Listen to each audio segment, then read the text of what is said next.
পূর্ব লন্ডনের মধ্যে একমাত্র নিউহামের ওয়েস্টহাম পার্কে অনুষ্ঠিত হলো খোলা মাঠে ঈদের জামাত। এই ঈদের জামাতে প্রায় 5,000 মুসল্লিরা অংশগ্রহণ করেছিলেন। তবে উল্লেখযোগ্য সংখ্যক পুরুষের পাশাপাশি অনেক নারীরাও কিন্তু এই ঈদের জামাতে খোলা মাঠে শরিক হয়েছিলেন।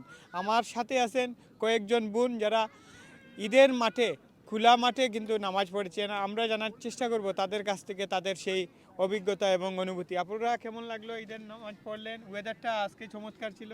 আলহামদুলিল্লাহ, ওয়েদার আজকে অনেক সুন্দর, সানি।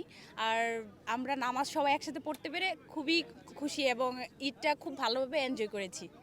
দেশের প্রেক্ষাপটে তো খোলা মাঠে নামাজ পড়া এবং মসজিদে নামাজ পড়া অনেকটা কষ্ট, দুঃসাধ্য। এই যে অভিজ্ঞতাটা ব্রিটেনের মাটিতে এসেও, এটা একটা মুসলিম দেশ না, তবুও এই এক্সপেরিয়েন্সটা কেমন? আলহামদুলিল্লাহ, এটার জন্য আমরা খুবই খুশি, খুবই খুশি, খুবই কৃতজ্ঞতা প্রকাশ করছি। কারণ আমরা বাংলাদেশে এইরকম সুযোগ সুবিধা পাইনি। এখানে যে একটা আমাদেরকে সুযোগ করে দিছে, তার জন্য তাদেরকে অনেক ধন্যবাদ। আপনি কি বলবেন? জি, ভালোই লাগতেছে আলহামদুলিল্লাহ। আর কর্তৃপক্ষকে অনেক ধন্যবাদ এরকম একটা সুযোগ করে দেওয়ার জন্য।